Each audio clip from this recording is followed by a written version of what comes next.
Le père Jean, parce que notre brave et bon Henri est dans l'avion. Il rentre de Paris, une grosse réunion toute la journée, et là il ne pouvait vraiment pas faire autrement. Donc mais le père Jean y arrivera très bien, je suis sûr. On a fait plouf plouf, puis j'ai perdu, mais c'est pas normal. C'était évident que je perde. Je peux pas, j'ai peut-être triché dans le plouf plouf.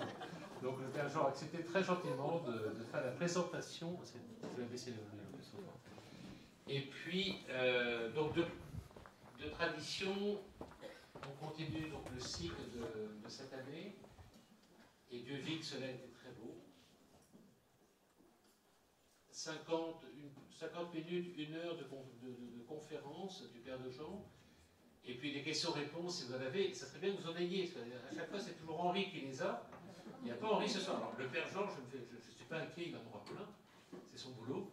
Mais ça serait bien que vous en ayez, vous, de temps en temps. Vous allez voir, le Père de Jean va donner une petite chose un petit peu surprenante ce soir. Vous allez voir. On a lâché tout à l'heure. C'était quand même assez bon. Et puis, de tradition, on termine par l'office de Complis. Et ceux qui veulent, il y a un petit verre de rosado à la sortie. Frais. Voilà, on continue. Merci à vous. Merci au Père Jean. Merci au Père Henri. Alors, comme il n'y a de Dieu que Dieu, il n'y a d'Henri qu'Henri de Plainval, et je suis ce soir son prophète. Donc les mots qui arrivent maintenant à vos oreilles, par le son de ma voix que même le Père Hervé s'accorde à reconnaître comme éminemment mélodieuse, sont ceux d'Henri, qui arrivent pas ce soir, malheureusement. Et donc je lis ce qu'Henri avait préparé. La première conférence de notre parcours nous rappelle Henri, a été donnée par Thomas Schmitt, président d'Ictus, qui a inauguré le cycle relatif à l'homme. À l'image de Dieu, il le créa. Cette conférence fondatrice a posé en quelque sorte les bases de tout le parcours. Il nous a d'abord brossé, vous vous en souvenez, le portrait de l'homme vu par nos contemporains. Un homme marqué par un certain dégoût de la vie, une vision de l'homme comme prédateur du monde, responsable de son extinction à venir. Cette anthropologie a voulu s'affranchir de Dieu, et c'est pourquoi il n'y a plus d'homme, puisqu'il n'y a plus rien qui dépasse l'homme, selon la fine analyse du cardinal de Lubac. On peut déceler dans cette vision le signe d'un inachèvement dont le Christ seul donne le fin mot.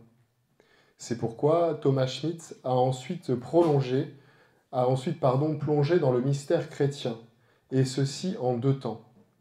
En évoquant d'abord sa splendeur, une splendeur inachevée. Splendeur parce qu'elle nous est décrite comme telle par la Bible. Dès la Genèse, à l'image et à la ressemblance de Dieu, il le créa. Le Christ est l'homme par excellence, l'homme accompli, et ce dernier a été créé à l'image de Dieu, mais il est aussi une œuvre à accomplir, puisqu'il a été appelé à lui ressembler peu à peu dans une épreuve de la liberté.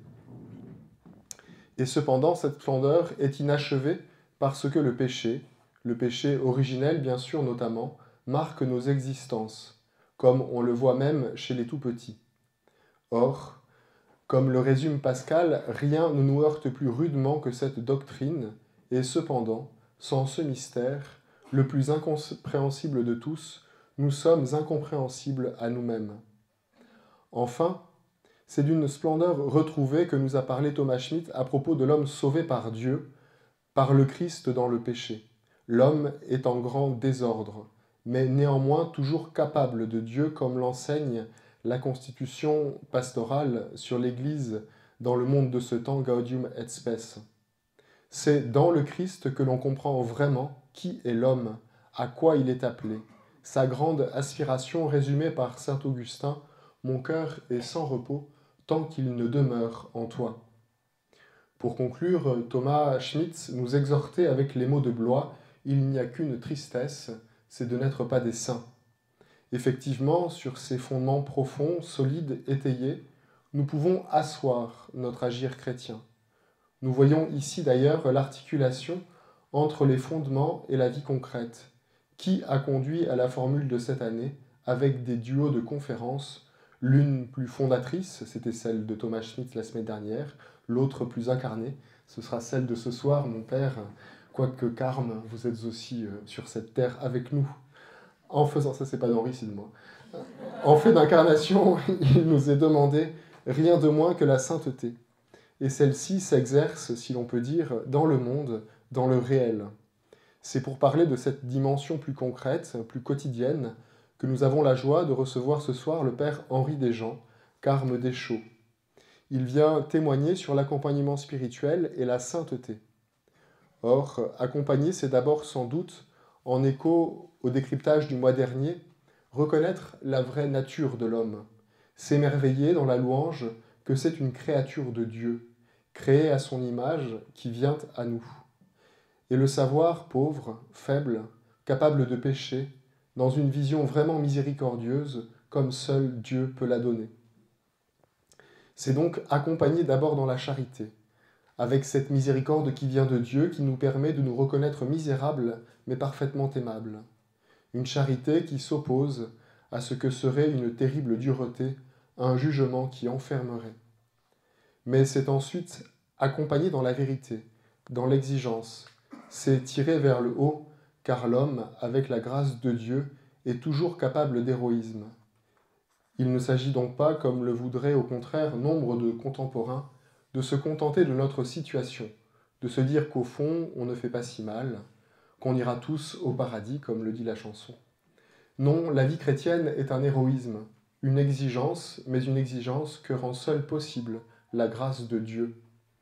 La grande Thérèse, évoquant l'importance de l'accompagnement, disait qu'il fallait choisir son accompagnateur, non pas un comme parmi 100, mais un parmi 1000. C'est dire l'importance de ce que vous nous partagez ce soir, mon Père, et nous sommes heureux d'entendre le regard sur l'homme que peut avoir un accompagnateur spirituel. Ici s'arrêtent les mots d'Henri pour laisser la place à ceux de notre conférencier. Merci, mon Père.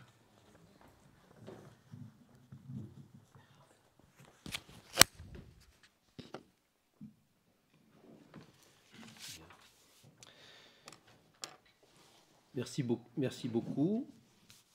Alors je vais essayer de m'insérer dans le mouvement qui a été initié par la conférence précédente et un peu le thème général de votre année. Et Dieu vit que tout cela était très beau. Et dans l'intitulé, on disait « Redécouvrir la splendeur et la vérité de la personne. Contempler l'œuvre de Dieu pour témoigner de sa beauté. » Alors j'aimerais tout d'abord, avec Thérèse d'Avila, vous parler de la beauté de l'âme. Vous parler de la beauté de l'âme. Alors je vais vous la citer, c'est dans le livre des Demeures. Donc vous savez que pour Thérèse d'Avila, l'âme est comme un château, et elle le compare aussi à un diamant. Et au cœur de ce château habite un roi qui est le Seigneur ressuscité. Et l'âme est invitée à entrer dans ce château, et elle entre dans ce château par la porte de l'oraison, c'est-à-dire la prière, le recueillement. Elle entre dedans d'elle-même, et par le cheminement spirituel, elle va passer par ces différentes demeures pour aller à la rencontre de son Seigneur, du Christ ressuscité, qui est l'unique époux des âmes, et qui est celui qui habite au-dedans. Et donc lorsqu'elle écrit ce château intérieur, elle est en pleine maturité, elle est arrivée à ce qu'on appelle le mariage spirituel, et donc elle commence ce livre qui décrit le chemin spirituel par la vision qui va lui permettre de se lancer dans cette écriture. Alors je vous la cite.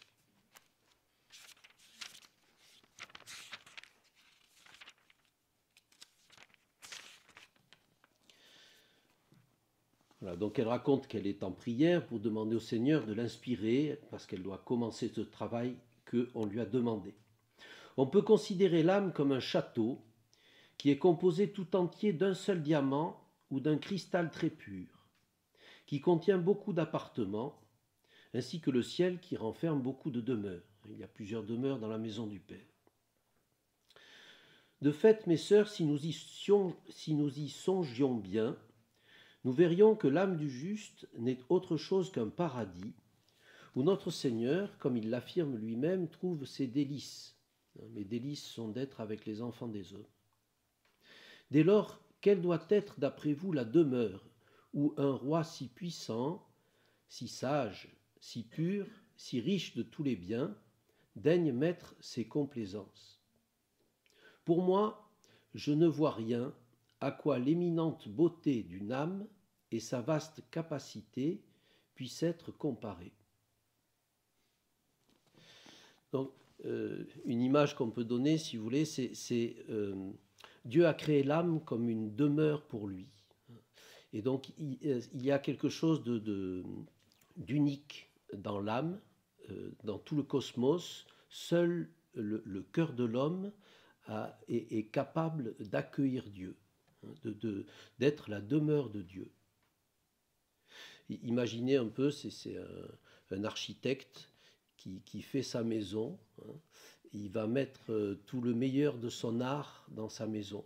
Il va mettre son âme dans sa maison. Bien, pensez que Dieu a créé l'âme humaine comme un reflet de sa beauté, d'une beauté qui est plus grande, si on peut parler de grandeur, parce que c'est un infini de qualité, je ne sais pas comment. C'est d'une beauté plus grande que l'univers tout entier. Jean de la Croix dira une seule pensée de l'âme de l'homme vaut plus que l'univers entier. C'est pourquoi Dieu seul en est digne. Et je ne sais plus quel mystique dit « Je ne vois rien à quoi la beauté d'une âme puisse être comparée. » Et donc elle poursuit. Voilà, il suffit d'apprendre de Sa Majesté que ce château est fait à son image pour avoir quelque légère idée de la dignité sublime et de la beauté de l'âme. Ce ne serait donc pas une minime infortune ni une petite confusion si par notre faute nous ne pouvions nous comprendre nous-mêmes ni savoir ce que nous sommes. Quelle ignorance ne serait pas, mes filles, celle d'une personne à qui l'on demanderait qui elle est et qui ne se connut pas elle-même, qui ne sut pas quel est son père, quelle est sa mère, ni quel est son pays. Ce serait là une insigne stupidité. Or la nôtre est incomparablement plus grande, dès lors que nous ne cherchons pas à savoir ce que nous sommes et que nous ne nous occupons que de notre corps. Nous savons bien d'une façon générale que nous avons une âme, parce que nous l'avons entendu dire et que la foi nous enseigne. Mais quels biens sont renfermés en elle? Quel est celui qui habite au-dedans d'elle? Quelle en est la valeur inestimable? C'est là ce que nous ne considérons que rarement. Voilà pourquoi nous avons si peu à cœur de mettre tous nos soins à en conserver la beauté. Toute notre sollicitude se porte sur la grossièreté de l'enchâssure du diamant ou enceinte de ce château, c'est-à-dire sur notre propre corps. Donc je ne vais pas plus loin. Et donc vous voyez, justement, là, avec les frères étudiants, on discutait un peu de cette question très présente dans le monde d'aujourd'hui, de la recherche de la beauté du corps à travers le bodybuilding et puis la chirurgie esthétique, etc.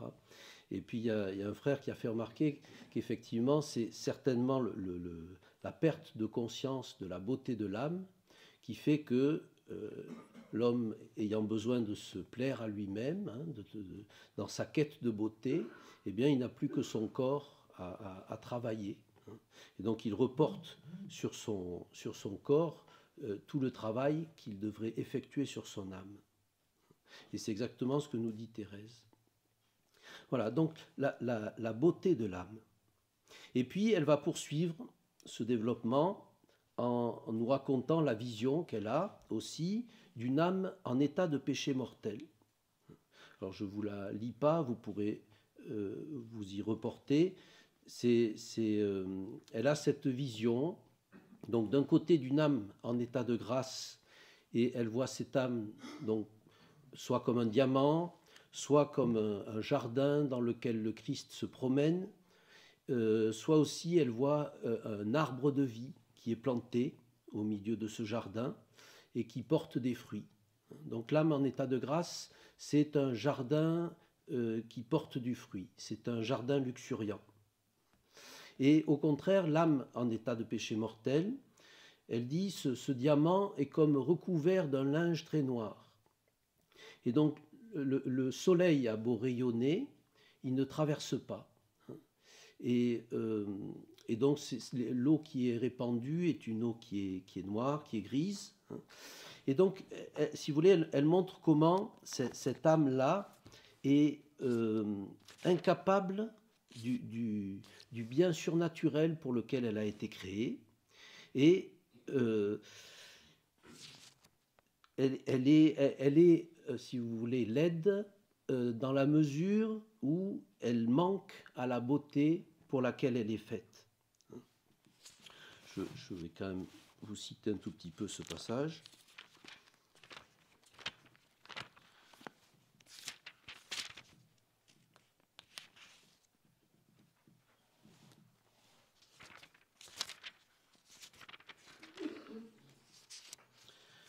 Voilà.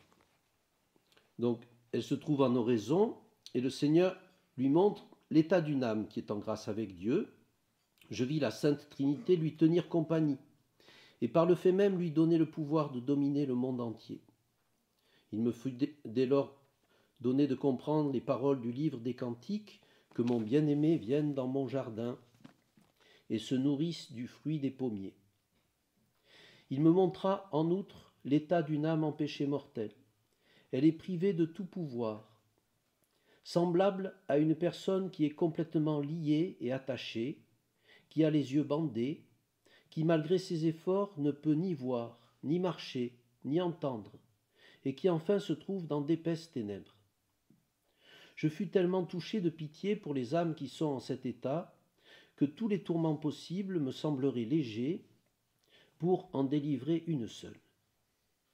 On ne saurait bien exprimer ce que j'ai vu alors, mais si on le comprenait comme je l'ai vu, il serait impossible, je crois, qu'une âme quelconque consentît à perdre une faveur telle que l'état de grâce, ou à rester dans une infortune comme celle du péché.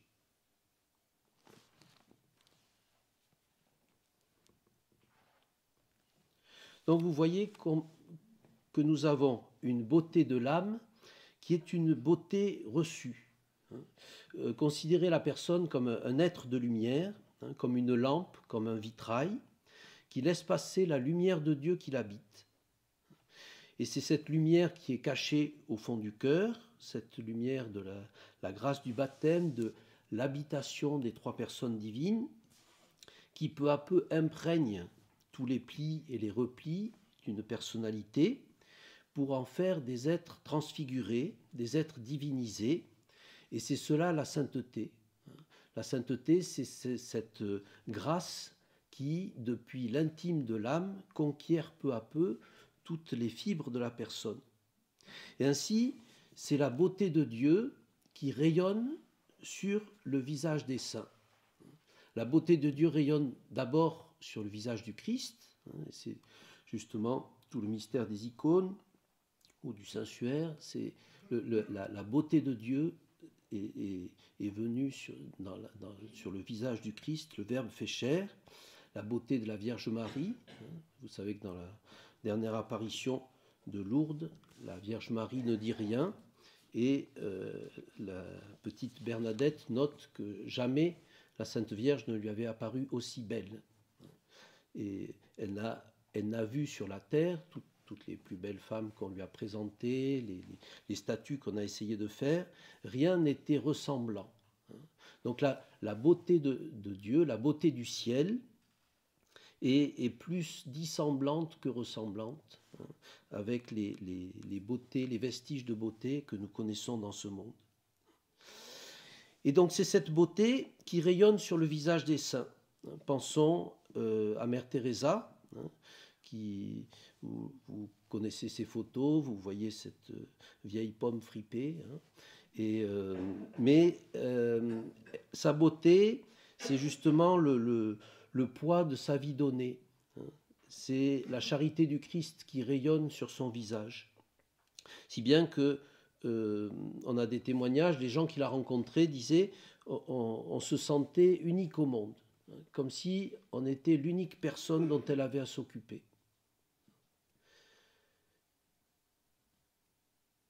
Donc beauté de l'âme qui va rejaillir, refluer sur le corps, sur le visage et dans l'agir tout entier. Dans l'agir tout entier.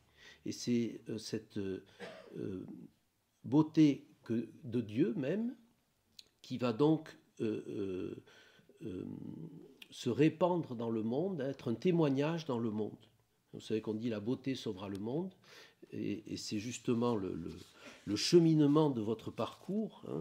C'est-à-dire qu'on voit comment Dieu crée un monde beau, et cette beauté, elle se déploie dans la famille, dans la rencontre de l'homme et de la femme, dans la société, dans la police, dans la politique, et puis ultimement dans l'Église, qui est le signe de salut, c'est-à-dire que l'Église doit refléter cette lumière, et elle le fait dans la sainteté.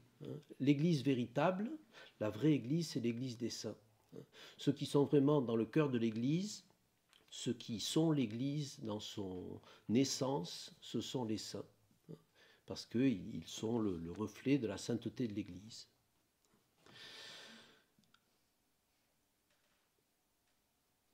Voilà. Donc beauté de l'âme, qui, comme on vous l'a dit la dernière fois, est un reflet de la beauté de Dieu, donc un cadeau, une beauté qui est plus grande que celle de l'univers entier, la beauté de chaque âme en particulier est plus grande, plus précieuse aux yeux de Dieu que l'univers tout entier. Et en même temps, et on vous l'a dit aussi, cette beauté, elle est le fruit d'un travail. Elle est le fruit d'un travail, du travail de la grâce, du travail de l'Esprit Saint, qui va être un travail long et difficile.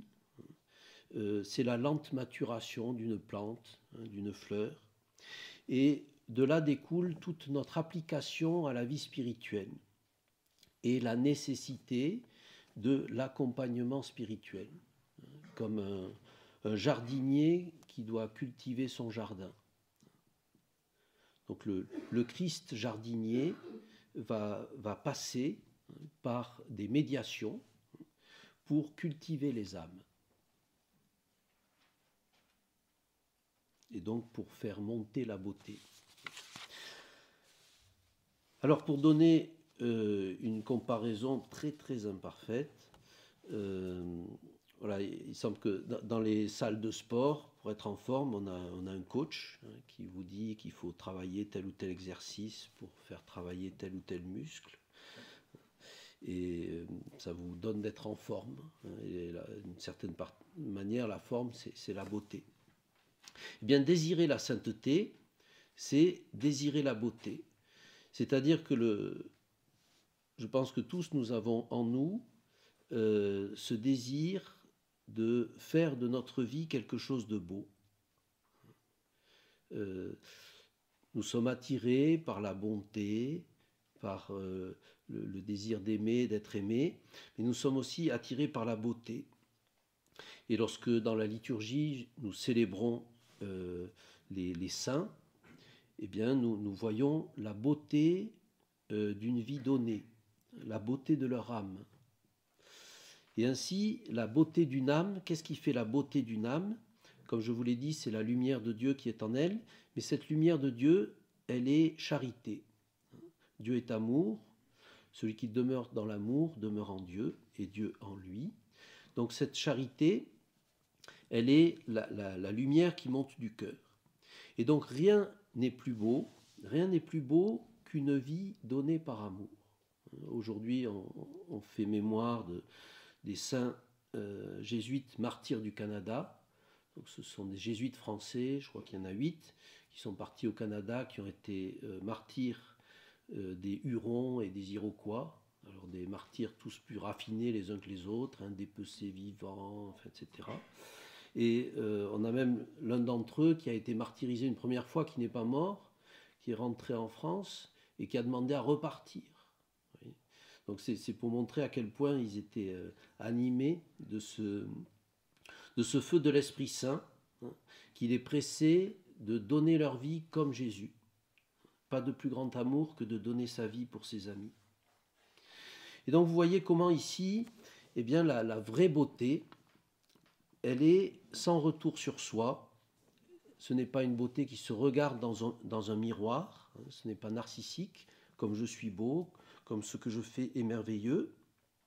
Mais la vraie beauté, elle naît de la vie donnée. La petite Thérèse se voit comme une rose effeuillée qui sans réserve se donne. Une rose effeuillée qui sans réserve se donne. Qui regarde vers lui resplendira sans ombre ni trouble au visage. C'est-à-dire que l'âme du saint, c'est celui qui regarde vers Dieu et qui est transfiguré par la lumière de Dieu, la lumière qu'il contemple. Catherine de Sienne dit « On finit toujours par ressembler à ce que l'on regarde ». Donc le saint, c'est celui qui regarde Dieu.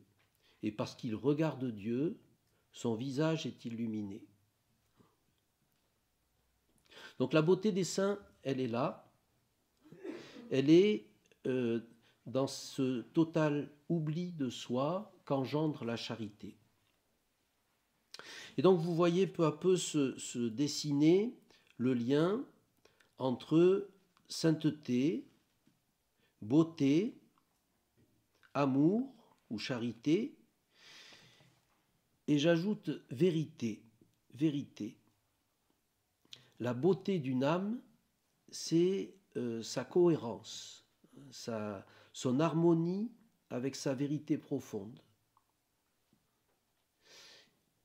Et cette vérité profonde, elle n'est pas uniquement une espèce de cohérence, d'adéquation avec soi, hein, de soi avec soi, mais elle est justement le sacrifice de soi pour une vérité qui nous dépasse. C'est la beauté, par exemple, de la fidélité de Thomas More à sa conscience. Donc fidélité à la vérité jusqu'au sacrifice total de soi. Je vous cite encore un passage de Sainte Thérèse. Elle a, dans le dernier chapitre de sa vie, elle raconte comment Dieu lui apparaît comme une vérité, la plénitude de toutes les vérités. Elle comprend donc Dieu comme vérité, elle le voit dans une vision intellectuelle comme la vérité même, et cette vérité est la plénitude de toutes les vérités.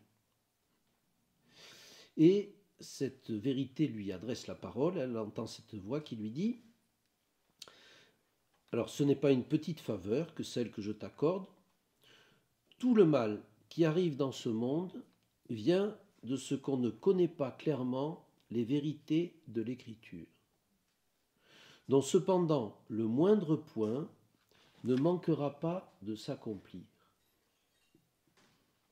Donc la vérité du monde, la vérité de notre âme est tout entière dans l'Écriture. Donc voilà le miroir que nous allons devoir contempler pour connaître notre vérité. Il me sembla que j'avais toujours cru cela et que tous les fidèles le croyaient. Mais il me fut dit, « Hélas, ma fille, qu'il y en a peu à m'aimer véritablement. Si l'on m'aimait, je ne cacherai pas mes secrets. Sais-tu ce que c'est que de m'aimer véritablement? C'est comprendre que tout ce qui ne m'est pas agréable est mensonge. Comprendre que tout ce qui ne m'est pas agréable est mensonge. Cette vérité que tu ne comprends pas maintenant, tu la verras clairement au progrès qu'en retirera ton âme. » Et Thérèse dit, alors ça c'est toujours une caractéristique de son âme, et c'est important pour l'accompagnement spirituel, c'est toujours Jésus qui fait faire des progrès à travers les grâces qu'il donne. Et elle est un peu comme spectateur de ce qui se passe en elle.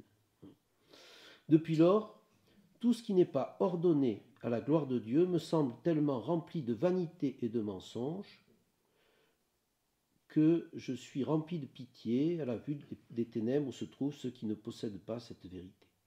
Donc elle en retire une très grande liberté par rapport au jugement du monde. Donc là, vous avez cet aspect de vérité qui va être au cœur de l'accompagnement. Qu'est-ce qui plaît à Dieu? On va devoir chercher la volonté de Dieu.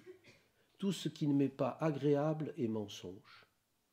Une vérité qui est la plénitude de toutes les vérités. Donc vous voyez que cette vérité de l'âme, ça ne va pas être tout à fait ce que le monde appelle, alors je ne sais pas trop la terminologie, hein, mais on insiste beaucoup sur une espèce d'adéquation avec soi-même, hein, notamment avec la psychanalyse, etc. On cherche une espèce de cohérence de soi avec soi qui pourrait se faire sans Dieu. Or, à cause même de la blessure du péché originel, je crois que cette spirale est sans fond. Thérèse d'Avila entend une fois cette parole qu'elle a du mal à comprendre, elle demande à ses amis de lui expliquer. Le Seigneur lui dit ne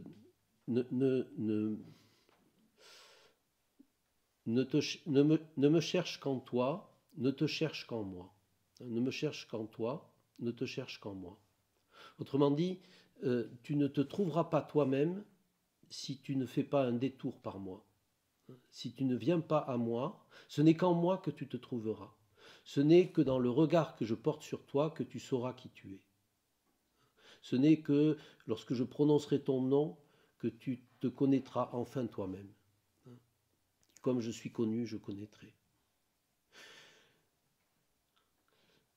Et donc l'idée que je puisse, que je dois d'abord faire la vérité sur moi-même, sans Dieu, pour aller ensuite vers Dieu, c'est une illusion. Voilà, donc vérité, sainteté, beauté, vérité, amour. Et donc l'accompagnement spirituel va être le chemin par lequel nous allons avancer vers ces choses qui nous attirent, hein, vers ces réalités ultimes, hein, ces réalités dernières. Alors maintenant, j'aimerais aborder une deuxième partie qui est, bon, je vous le dis de manière très, très schématique, hein, comme un axiome, le seul directeur des âmes, le seul conducteur des âmes, c'est Dieu. C'est l'Esprit Saint. C'est l'Esprit Saint qui est le maître intérieur. C'est saint Augustin qui explique les prédicateurs, et on peut ranger derrière les prédicateurs toute parole humaine, hein, les accompagnateurs, ne sont là que comme une parole extérieure qui frappe l'oreille, et seul Dieu parle au cœur. Seul le Christ ressuscité, le maître intérieur, peut me parler au cœur. Et là encore, je vous prends l'exemple de sainte Thérèse d'Avila comme une illustration. Donc elle vit à 42 ans une forme de conversion, hein, devant une petite statuette de Jésus flagellé. Hein. Et puis il commence à se passer des choses en elle, hein, c'est-à-dire des mouvements un peu surnaturels, de recueillement. Et donc elle s'en inquiète, elle consulte un ami qui ne sait pas trop lui répondre et qui l'envoie voir un prêtre réputé d'Avila. Et ce prêtre a une lucidité sur son âme, mais lui dit des choses qu'elle est totalement incapable de mettre en œuvre. Et elle dit, si je n'avais pas rencontré d'autres directeurs que celui-là, j'en serais toujours resté au même point. Donc c'était une parole qui était juste, mais ça n'avait pas intérieurement touché son cœur. Et puis, elle va rencontrer un autre, un jésuite, et elle nous dira, alors je dis avec mes mots, il ne me mettait aucune pression, hein, il n'exerçait sur moi aucune pression, mais il me laissait me conduire par ce que l'amour de Dieu m'inspirait. Et avec ce père spirituel, elle va faire de grands progrès. Et effectivement, à certains moments, il dit certaines paroles, et elle note la force de ces paroles à son impression intérieure. C'est-à-dire que ce ne sont pas toutes les paroles qu'elle reconnaît comme venant de Dieu. Mais il y a, à cause même de son effet en elle, c'est là qu'elle reconnaît que Dieu lui a parlé. Autrement dit, il y a une multitude de paroles qui peuvent nous être adressées, et parfois même dans l'accompagnement spirituel, qui ne sont pas nécessairement paroles d'évangile. Et ce n'est pas la condition même de l'accompagnateur qui fait qu'il ne pourrait jamais se tromper, etc. Mais c'est le fait d'avoir un espace intérieur, une conscience, dans laquelle je suis habitué, et je m'habitue de plus en plus à écouter la voix de Dieu, et je vais reconnaître dans ce mystère de la rencontre avec l'accompagnateur, Dieu qui intervient, Dieu qui vient. Vous savez, les compagnons d'Emmaüs, notre cœur n'était-il pas tout brûlant, tandis qu'il nous parlait en chemin et nous expliquait les Écritures.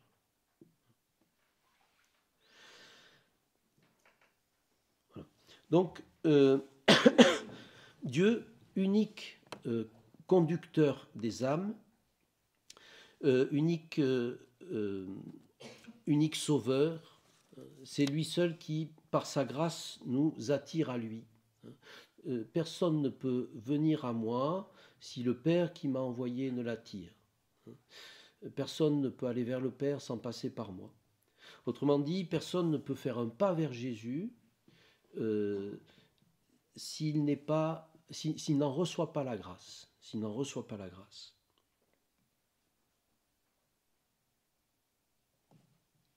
Et donc vous voyez combien l'enjeu pour nous doit d'apprendre à nous laisser conduire par Dieu.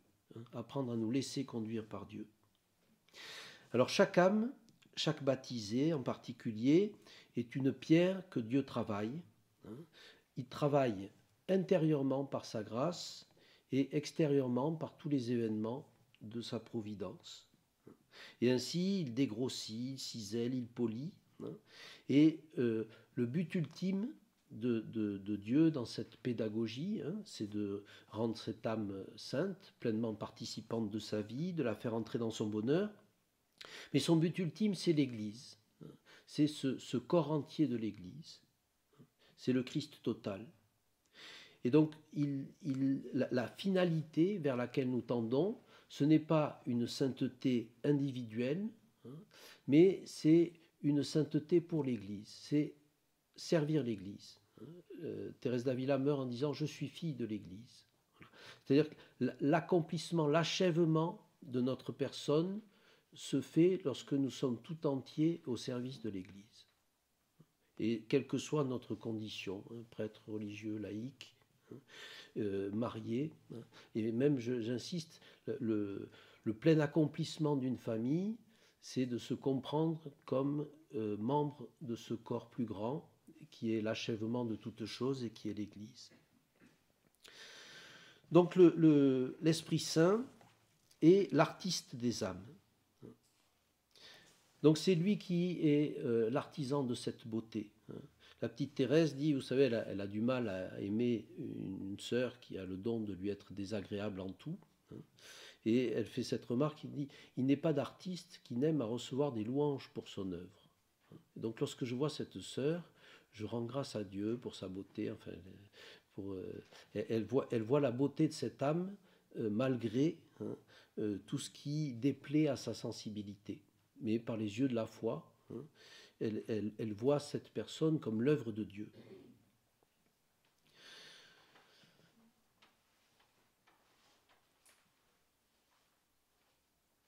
Voilà. Donc dans toutes les traditions religieuses ou spirituelles, on a des maîtres spirituels, des guides, qui ont des qualités particulières, que ce soit l'expérience personnelle du chemin, une sagesse qui est héritée des siècles, hein, et qui est un patrimoine qui s'est transmis et que ces gens se sont appropriés.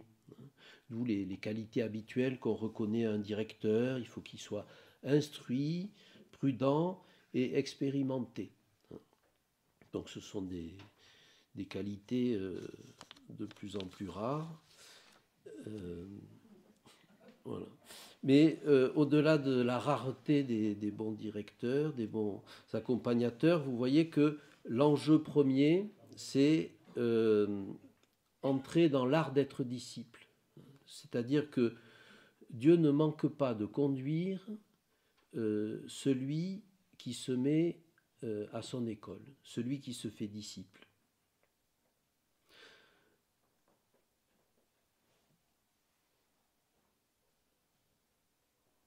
Justement, Saint Jean de la Croix ou Sainte Thérèse écrivent parce qu'ils sont touchés par la détresse des âmes qui ne rencontrent personne pour les éclairer et par le manque d'accompagnateurs ou de directeurs.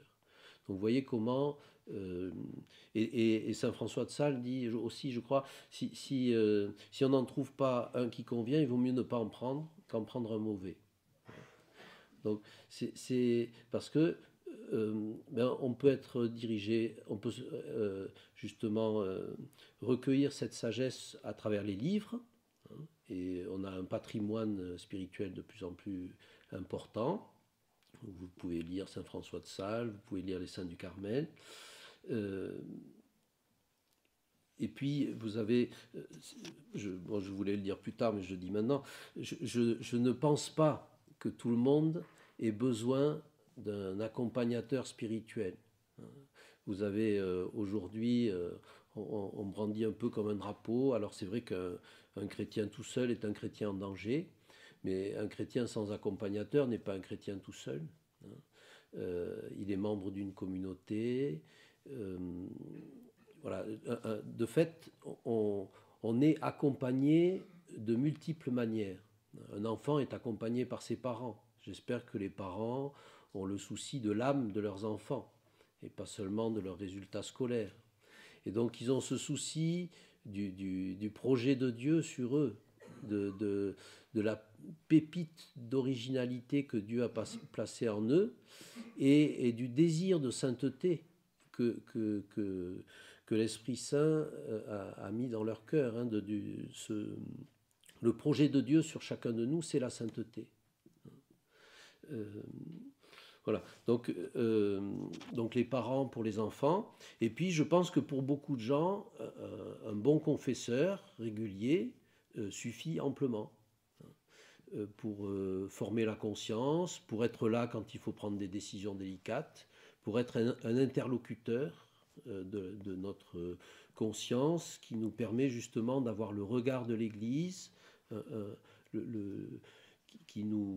parce qu'on a besoin d'être confirmé. Je sais que le père Maxio de Longchamp, il n'hésite pas à dire ça. Par exemple, il dit que pour lui, ont besoin d'un directeur spirituel, ceux qui sont, j'allais dire, par profession, hein, les prêtres, les religieux, les religieuses, et puis les jeunes qui cherchent leur voie, hein, parce que quand on doit discerner un état de vie, on a besoin d'être accompagné, et puis ceux qui entrent dans les voies mystiques, voilà, ou ceux qui, s'adonnant à l'oraison, ont besoin de parler de leur prière, d'être accompagnés sur ce chemin de la prière. Alors ça ne veut pas dire qu'il y a une espèce d'élite, d'aristocratie de la vie spirituelle qui aurait un directeur spirituel et puis d'autres qui n'en ont pas. Non, ce qu'il faut se dire, c'est que Dieu est proche de chacun. Dieu ne manque pas de guider ceux qui se tournent vers lui, de guider ceux qui se tournent vers lui. Et donc, ne cherchez pas le père spirituel qui va changer votre vie, pas plus que le livre qui va changer votre vie ou l'événement qui va changer votre vie. C'est Dieu qui change votre vie. C'est la grâce du Christ qui change votre vie. Et la grâce du Christ changeant votre vie, Dieu mettra sur votre route toutes les personnes et les aides qui vous seront nécessaires si vous vous décidez réellement pour lui.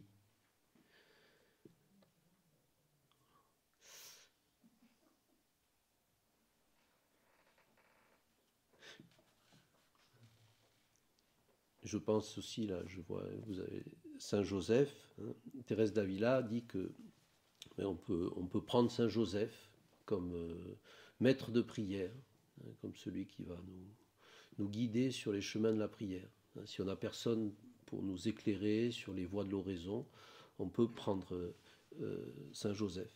Voilà. Donc il y a vraiment une proximité des saints. Hein.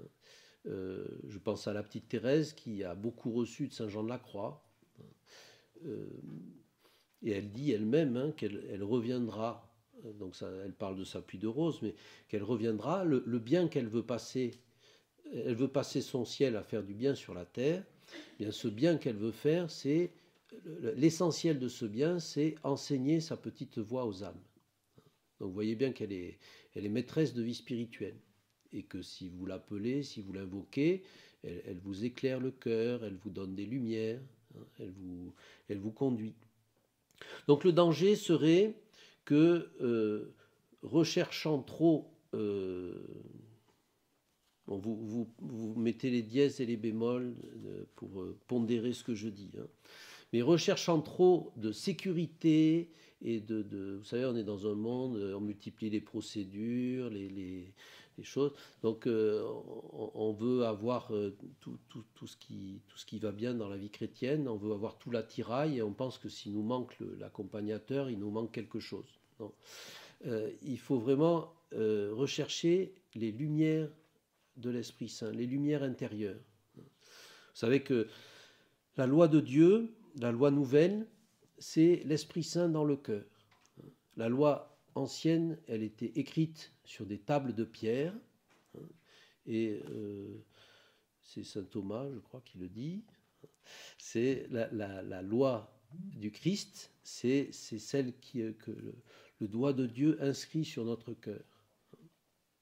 Donc bien sûr, cet Esprit Saint dans le cœur, j'ai besoin d'être éduqué à l'écouter, à me mettre à son école. C'est pour ça que je vais vers des maîtres. Hein. Mais si j'ai ce souci d'être docile et de me laisser conduire, eh bien, je serai éclairé. Je vous cite encore, hein, c'est un passage bien connu, c'est Gaudium et Spes numéro 16. Au fond de sa conscience, l'homme découvre la présence d'une loi qu'il ne s'est pas donnée lui-même, mais à laquelle il est tenu d'obéir.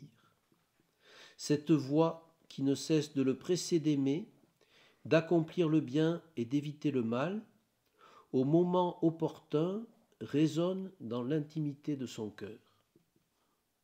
Notez bien, au moment opportun, c'est-à-dire c'est l'événement, à chaque instant, fait ceci, évite le bien, accomplit le bien, évite le mal. Résonne dans l'intimité de son cœur.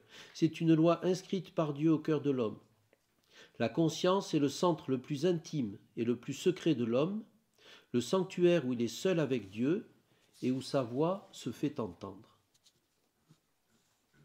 Le sanctuaire où il est seul avec Dieu, personne d'autre, hein, et c'est là le drame de ce qu'on peut appeler un viol de la conscience. Hein.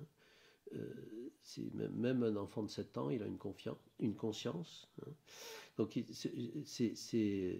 et où la voix de Dieu se fait entendre.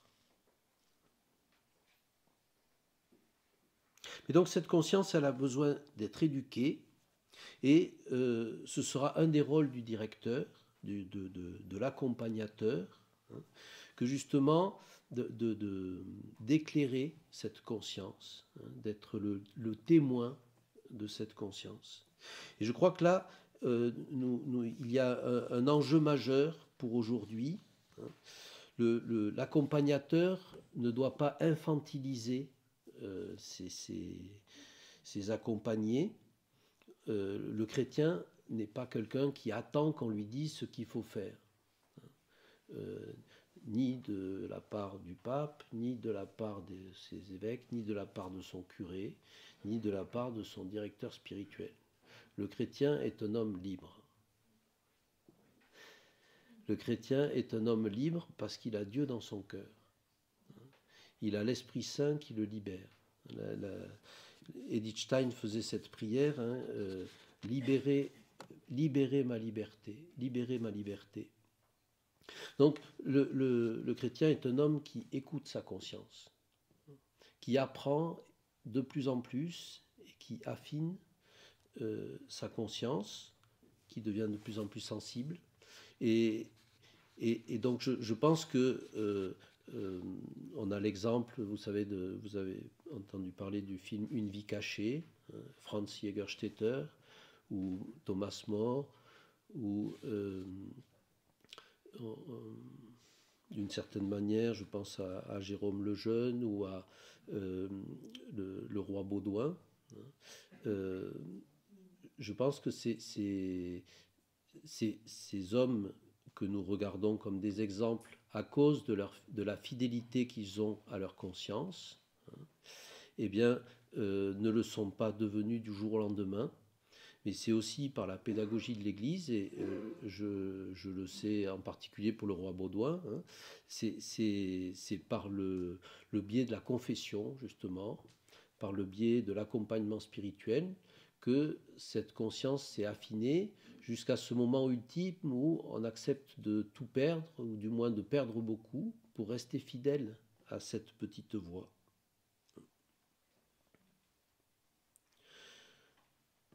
Voilà.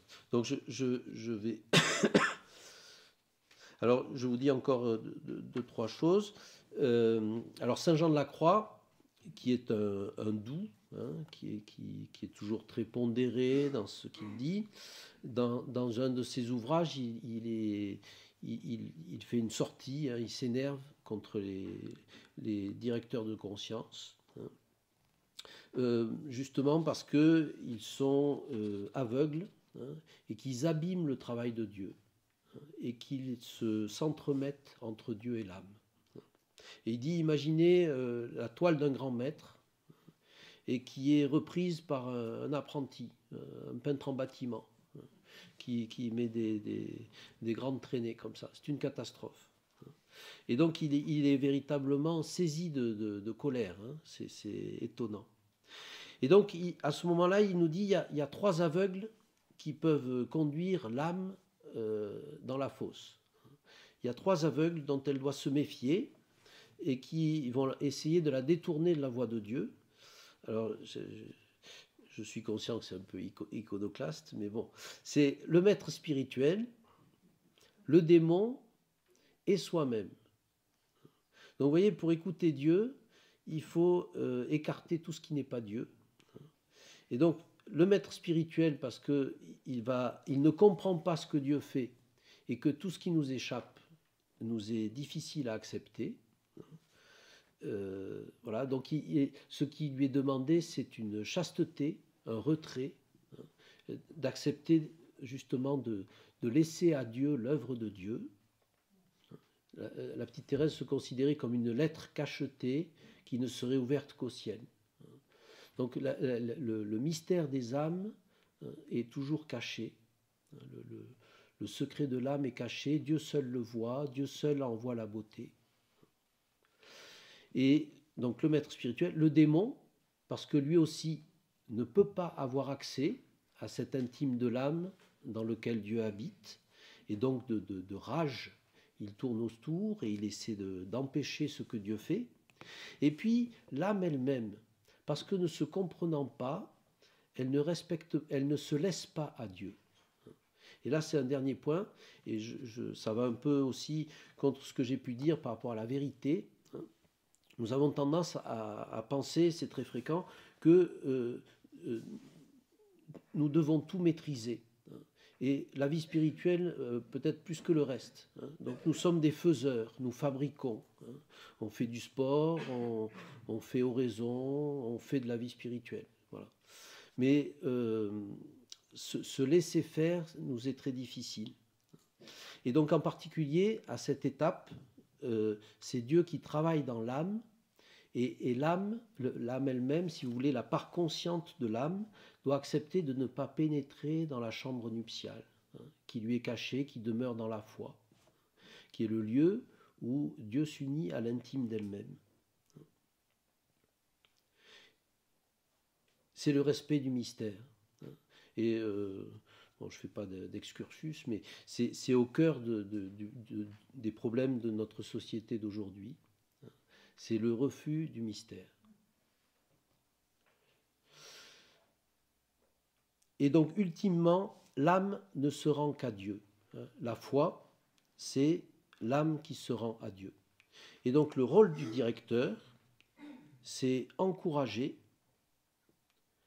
être un témoin de l'espérance, de l'amour indéfectible de Dieu, de la miséricorde infinie. Comme le dit Bernanos, il est si facile de se mépriser, si facile de se haïr. Donc le directeur, c'est celui qui continuellement consolide la foi, l'espérance et la charité, qui est ce témoin de l'amour infini de Dieu, témoin particulier, non pas un amour général pour toute l'humanité, mais pour moi en particulier. Ensuite, c'est celui qui confirme l'œuvre de la grâce, qui la reconnaît. Pourquoi ? Parce qu'il a une certaine habitude, que ce soit par la lecture de la parole de Dieu, que ce soit par l'expérience, la diversité de ses expériences. Il a l'oreille musicale. Donc, ce n'est pas lui qui fait, mais il écoute la musique. Il écoute la musique de l'âme et il reconnaît l'œuvre de Dieu. Donc, il dit, attention là, c'est Dieu qui joue la musique là. Et donc d'une certaine manière, et c'est vrai que l'accompagnateur voit parfois, il entrevoit la beauté que Dieu est en train de sculpter, le visage du Christ qui est en train de se refléter dans l'âme de la personne. Vous savez, vous êtes dans des épreuves incroyables, vous galérez, vous êtes là, etc. Et puis, il y a comme un éclair, hein, et vous reconnaissez le visage du Christ dans sa passion. Voilà. Et puis, dernier aspect du rôle du directeur, c'est, on pourrait appeler la rémotion des obstacles. Alors Thérèse elle dit qu'elle n'avait pas encore compris la mortification, et son directeur va l'encourager sur le chemin de la mortification. C'est-à-dire que il va montrer, il va dénoncer les mauvais chemins. C'est-à-dire que nous sommes souvent prisonniers de nous-mêmes, artisans de notre propre malheur.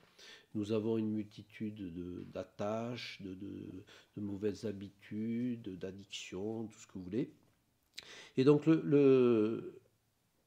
l'accompagnateur est là pour nous aider à écarter ce qui fait obstacle à la grâce de Dieu. Il ne peut pas nous faire avancer sur le chemin de Dieu, mais il peut nous aider à écarter ce qui nous empêche d'avancer.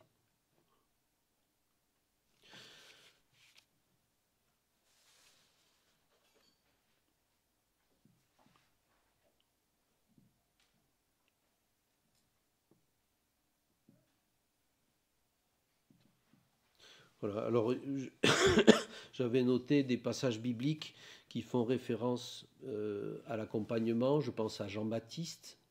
Jean-Baptiste, c'est lui qui a les premiers disciples, et il conduit ses disciples à Jésus, et il s'efface pour laisser la place à Jésus. Il est l'ami de l'époux, qui se réjouit lorsqu'il entend la voix de l'époux. Donc vous voyez comment Jean-Baptiste, c'est celui qui prépare le cœur des disciples, qui est leur maître, leur rabbi, mais qui ensuite, justement, les greffe sur l'enseignement du Christ, sur le Christ lui-même. Vous avez les compagnons d'Emmaüs qui montrent bien comment Jésus vient au cœur de la rencontre, comme celui qui éclaire leur cœur et qui leur explique les Écritures. Vous avez Saul qui se convertit sur le chemin de Damas et qui est envoyé à Ananie qui doit lui dire ce qu'il doit faire. Donc vous voyez comment Paul est touché en plein cœur, converti, et pourtant il est renvoyé à Ananie qui va lui dire ce qu'il doit faire. Donc c'est peut-être mon point de conclusion, hein. C'est ce grand mystère de l'Église, de l'incarnation. Dieu passe par des hommes. Dieu passe par des hommes, c'est-à-dire que nous ne sommes pas protestants, au sens où, oui, Dieu parle au cœur. Dieu, notre cœur ne se rend qu'à Dieu. Dieu est l'unique époux des âmes et veut une relation intime, hein, avec chacun de nous. Notre cœur est sans repos tant qu'il ne repose en toi. Il est l'unique sauveur. Mais cette unicité du Christ, Verbe fait chair, Dieu fait homme, ne supprime pas les médiations que nous offre l'Église, mais au contraire, elle nous les donne. Elle nous les donne. Alors c'est vrai de manière évidente dans le régime sacramentel. Je ne peux pas me pardonner à moi-même, mais je reçois le pardon du Christ par la bouche du prêtre, par le ministère du prêtre. Et c'est vrai aussi dans ce mystère de l'accompagnement spirituel où le bon pasteur vient à moi par cette médiation que m'offre l'Église, qui est plus une médiation, alors je ne sais pas trop, charismatique, plus que ministérienne, hein, mais qui est ce que l'Église, dans sa sainteté au sens large, offre à tous les baptisés pour avancer, hein, sur ce chemin de sainteté. Merci.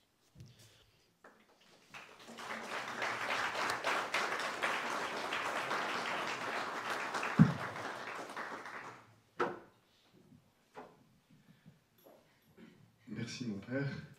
Alors on a maintenant, je pense, une bonne vingtaine de minutes de questions.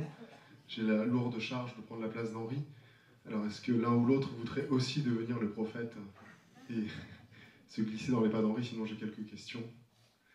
Il n'y a aucune question? Si, ah, voilà. Merci monsieur, vous êtes le premier de l'année à poser une question.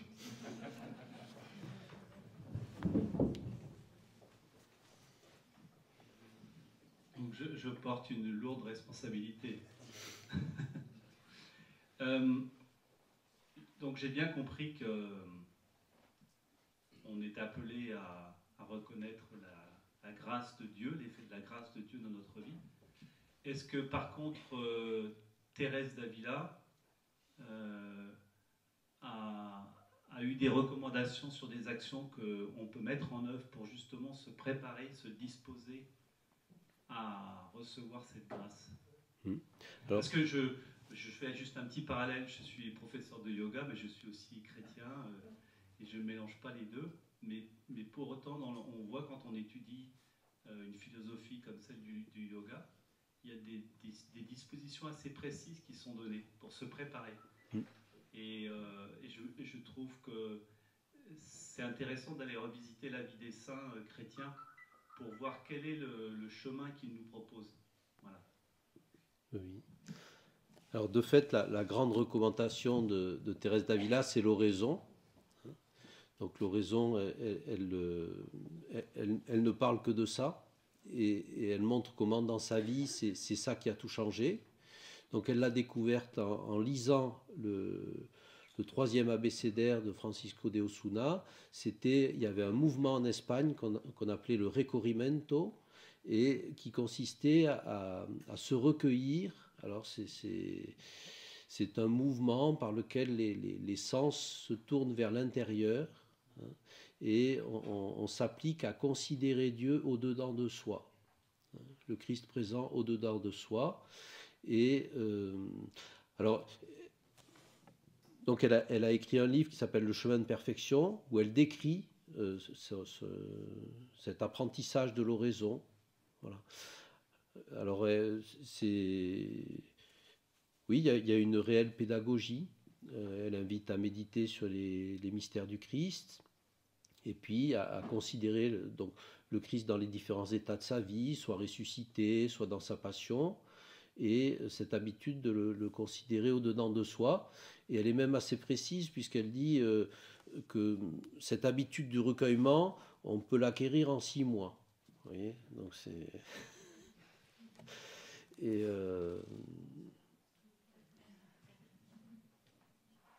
voilà. Et donc de fait, à partir de là, elle explique comment il y a le lien qu'il y a entre ce travail de l'oraison et la pureté de conscience. C'est-à-dire qu'il y aura un lien entre cette prière et la conscience morale. C'est-à-dire que du fait que je me rapproche de mon intériorité, de Dieu, je vais voir des choses qui sont bonnes et des choses qui sont mauvaises. Et il y a un tri qui va s'opérer. Et d'une certaine manière, elle ressent un malaise plus grand quand elle commence à faire oraison, au point que elle ne veut, à certains moments de sa vie, elle ne va plus à l'oraison parce que sa vie ne correspond pas à ce qu'elle perçoit dans la prière. Et dans ce déchirement, elle préfère ne pas prier. Et voilà. Et donc, elle va décrire ces différentes étapes, soit dans le chemin de perfection, soit dans le livre des demeures.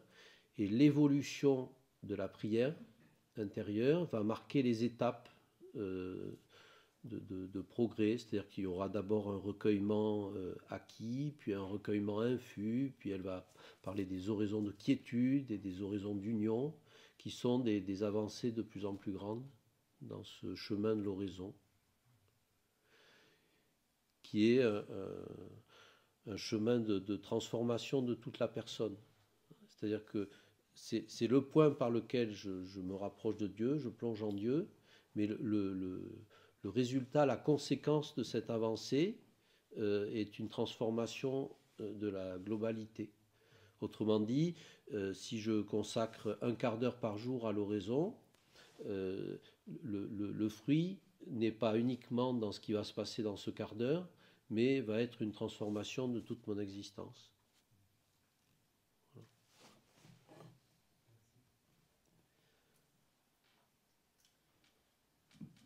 Alors, il n'y a pas d'autres questions, j'en pose une. Oui. Vous n'avez pas voulu faire un excursus, mais vous avez dit à un moment dans votre conférence que le monde contemporain refusait le mystère. Oui. Alors je me suis demandé ce que vous vouliez dire par là, parce que vous ne l'avez pas précisé. Bon, mais j'ai un peu pensé le début de la vie et la fin de la vie, à propos des lois bioéthiques, justement. C'est-à-dire que, bon, vous savez que donc, dans l'enseignement de l'Église, hein, la conception d'un petit enfant, il y a la création d'une âme pour ce corps qui est en train de se former. Hein, donc Dieu intervient mystérieusement dans chaque conception, hein, et il crée une âme qui est justement une œuvre d'art, hein, qui est une originalité parfaite. Il n'y a pas deux âmes qui se ressemblent. Il y a, comme dit Saint Jean de la Croix, il y a plus de différence entre les âmes qu'entre les visages. Et il n'y en a pas une qui ressemble à l'autre par plus de la moitié. Donc c'est pas seulement nos corps et nos visages qui sont différents, c'est nos âmes, hein, qui sont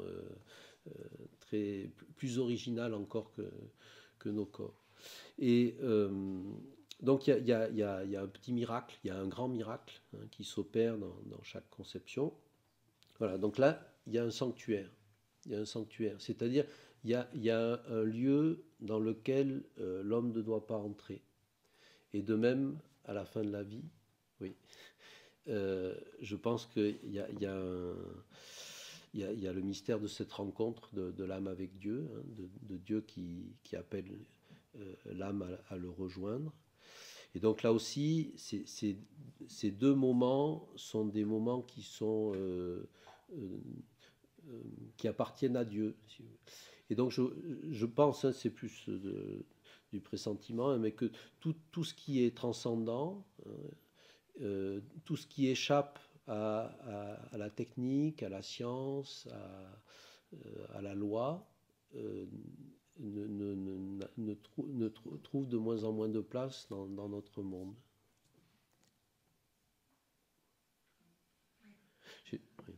Oui. Et en fait, oui, là vous recevez.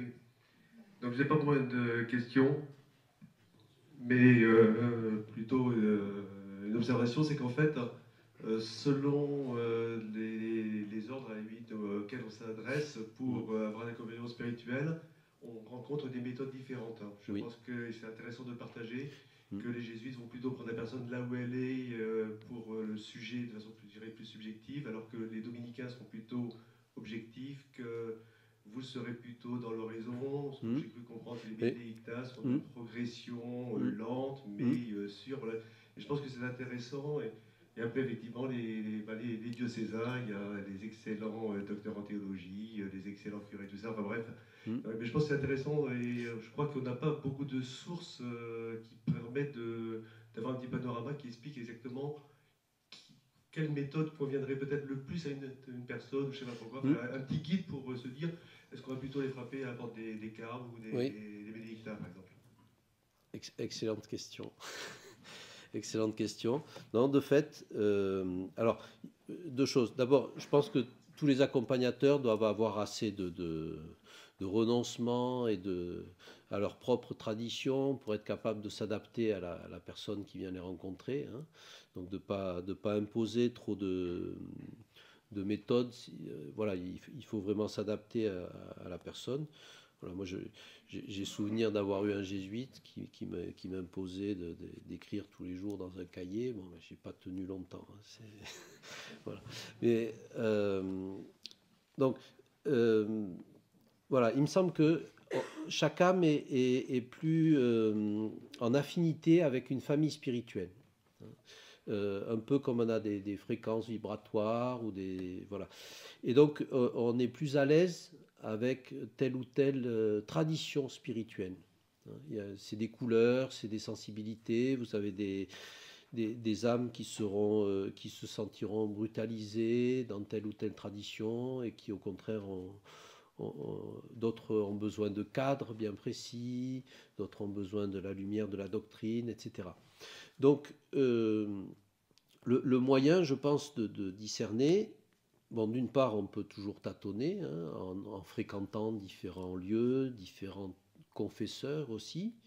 Et puis, c'est la lecture des auteurs spirituels hein, qui fait que je me reconnais une affinité, une appartenance à une famille religieuse. Donc, je vais être davantage touché par tel ou tel auteur ou attiré à telle manière de prier. Hein. Mais après, c'est vrai que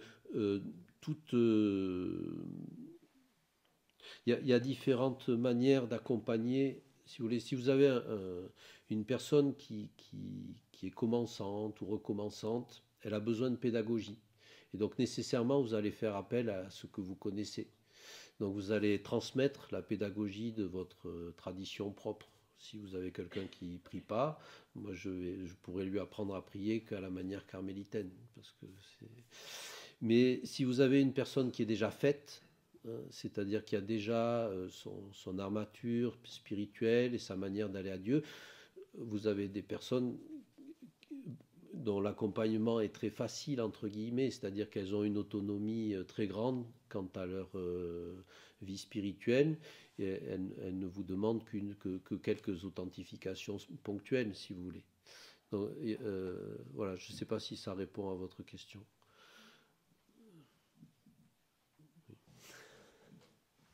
Il ne commente pas, donc il est d'accord. Oui. Voilà, 10 heures, on essaie de respecter les horaires. Merci infiniment, Père Desjean, de cet éclaircissement qu'on a vécu ce soir. Sur l'accompagnement, j'ai beaucoup aimé les qualités de l'accompagnateur. Je me suis vraiment retrouvé dedans. Ceux qui me connaissent, vous le savez, il n'y a pas de problème, c'est tout à fait mes qualités. Et puis surtout, la sainteté. On était entouré de tous les saints ce soir dans cette salle. C'est très beau d'avoir si bien par les reflets de la beauté de Dieu. Dieu s'exprime à travers nous dans notre âme. Cette sainteté, on va la célébrer dans 15 jours. Donc on va pouvoir s'y préparer encore plus à travers la fête de la Toussaint. On s'arrête, peut-être pourriez-vous le présenter? Oui, j'ai oublié de dire, c'est avec humour. Donc on peut être aussi accompagné par des revues. Donc nous avons une petite revue qui s'appelle Vive Flamme, qui est aux éditions du Carmel. Et il y a un numéro sur l'accompagnement spirituel. Voilà, je crois qu'il est pas trop mal fait. Et donc vous avez des... J'y suis pour rien.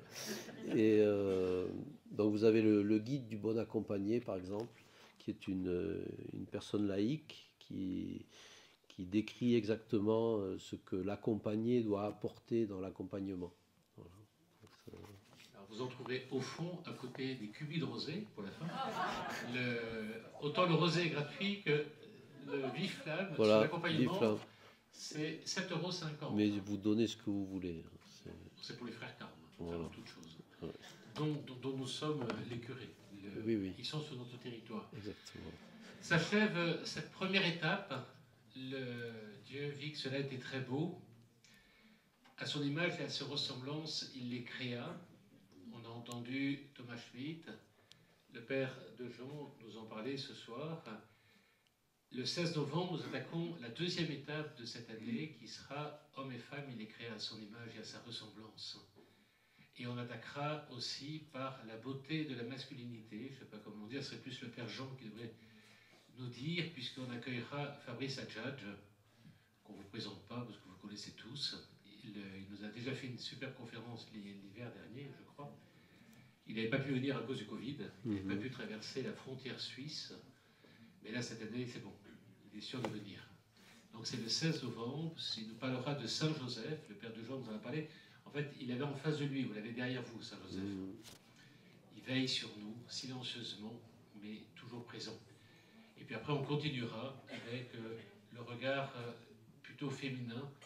Et puis après, on se posera la question si les vertus ont un sexe. Ça, vous verrez. On avance à travers le... Je vois qu'il y a des gens qui ont des têtes un peu surprenantes. Prenez le flyer, tout est marqué dessus. Voilà, on arrête.